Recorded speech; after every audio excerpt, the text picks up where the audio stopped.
The doorbell rang at 11:13 p.m. like a punch to the gut of the house.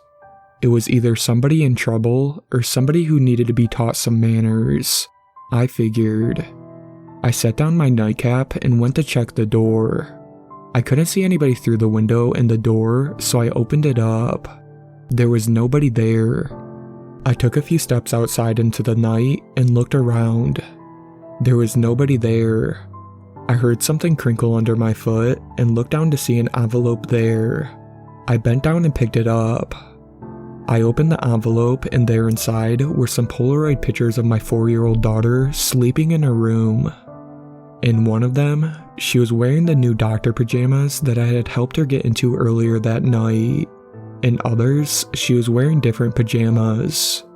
The photos looked like they'd been taken from outside, through the window of my daughter's second-story room. I dropped the pictures onto my front steps as my tired mind worked out what exactly I was seeing, and panic exploded in all over my nerves. I scooped up the pictures again and jumped inside, closing the door behind me and slamming the deadbolt home. Then, I rushed up the stairs to check on Ashlyn. She was snoring softly. I went over to her window and looked out.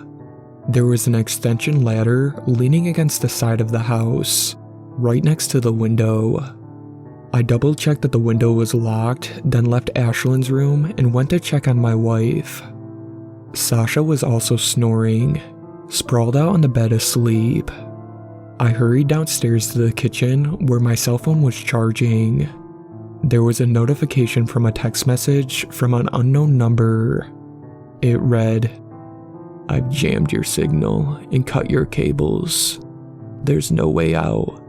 There's only me. And soon, I'll be inside. Mr. Knight." I closed out the message and dialed 911. I strained to listen as the blood pumped and swirled around my head, but I didn't hear anything. And then I did hear something. The sound of glass shattering upstairs, where my wife and kid were sleeping. I yanked my phone off the charger and ran upstairs. "Honey?" My wife called from our bedroom. I rushed in. "What are you doing? Why are you making so much noise? You woke me up." I knocked over my water. I turned on the light and saw a broken water glass on the floor next to Sasha's nightstand. "There's somebody here," I said, as calmly as I could.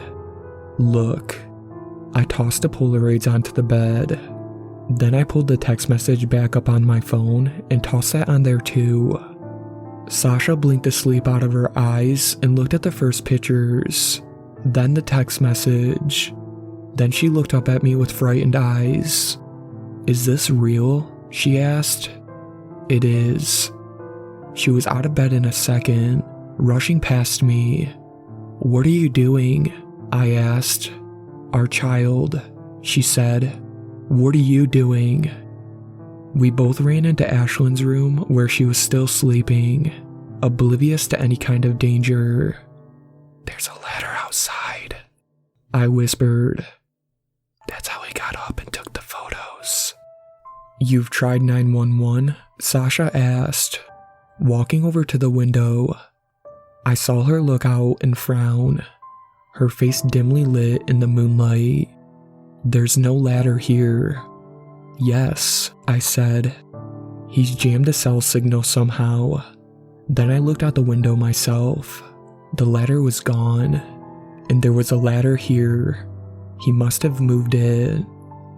I heard more glass shattering from our bedroom, followed by a loud thump. I looked desperately around Ashlyn's room for a weapon, cursing myself for not grabbing a knife from the kitchen, and cursing myself even harder for not owning a gun. What do we do? I heard heavy footsteps getting closer.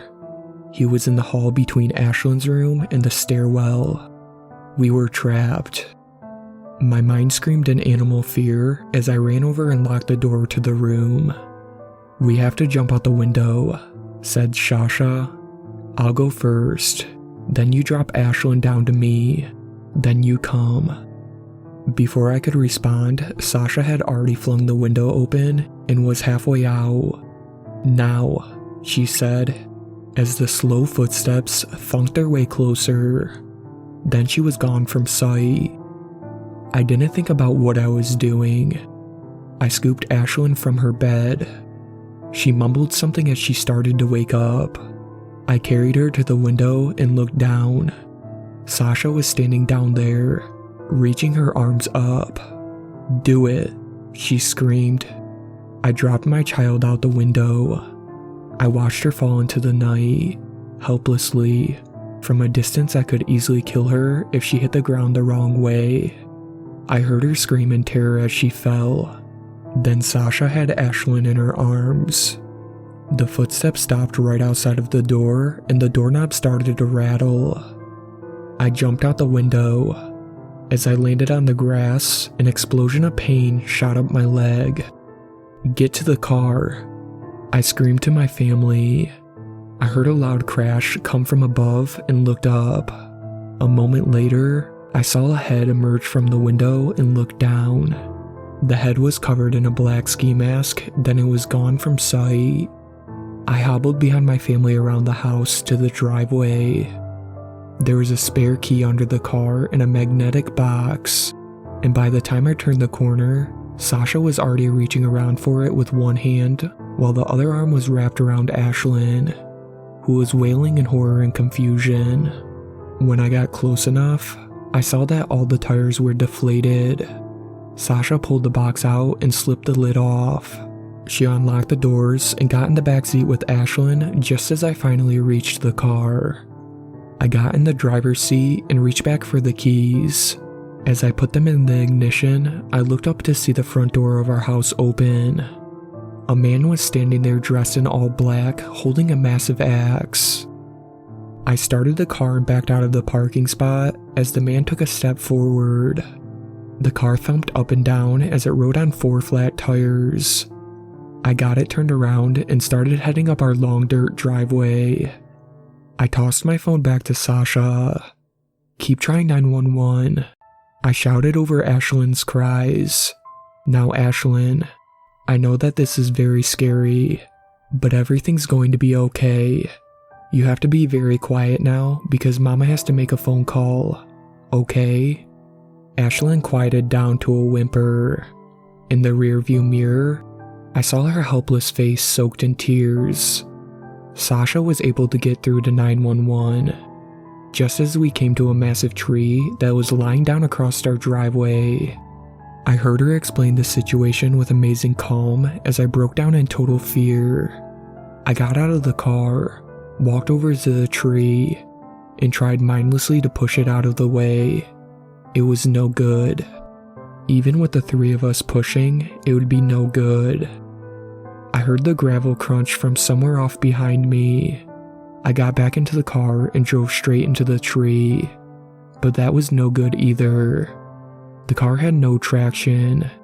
I heard the wheels grind as they tried to spin under the weight of the car. Sasha was still on the phone with the 911 operator. Help was on the way, but not fast enough. "Stay here and keep the doors locked," I said. "Where are you going, Daddy?" asked Ashlyn. "Please don't leave." "I'll be right back," I said, popping the trunk. "I promise, kiddo. Hey, I love you." Then I got out of the car and rooted around the trunk for the tire wrench. The footsteps were getting closer. They were almost right on us. I found the wrench and spun around. The man was standing a few feet away now, holding the axe. "The police are coming," I told him. "I'm not worried about it," said the man. "I'm Mr. Knight. I have a way of disappearing before the pigs arrive to root around." "What do you want?" I asked. "Anything you want, just leave." "Well, I'll tell you the situation I'm in," said Mr. Knight. "I've recently found a perfect wife, devoted to me in every way. I thought that would make me happy, and it has. But something's missing from our family, and with the world the way it is these days, well, It's just too cruel to bring another child into it. So I'm going to take the one that's already here. The one that's in the car right there. And then I'll be on my way. Mr. Knight took a step toward the car. I swung the wrench wildly and missed. Then I felt something hard hit my head, and then I was out. I woke up on the dirt to the glare of flashing blue lights reaching up to the heavens. I lifted my head up and saw that one of my rear doors to the car was open. The glass in the window had been shattered.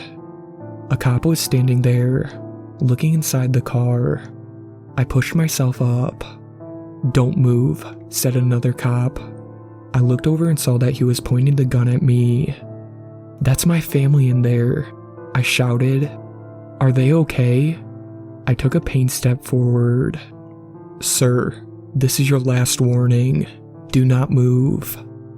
"Please," I said, tears starting to form in my eyes. "Please tell me if they're okay. My kid, Ashlyn, is she okay?" The cop who was looking in the car turned and studied me for a moment. He took a deep breath and then spoke. "Your child isn't here." Mr. Knight didn't leave traceable evidence beyond some generic boot prints, an extension ladder which was stolen from my nearest neighbor weeks ago, and my description of him as being an average height and build. An extensive search of the woods around my house turned up nothing.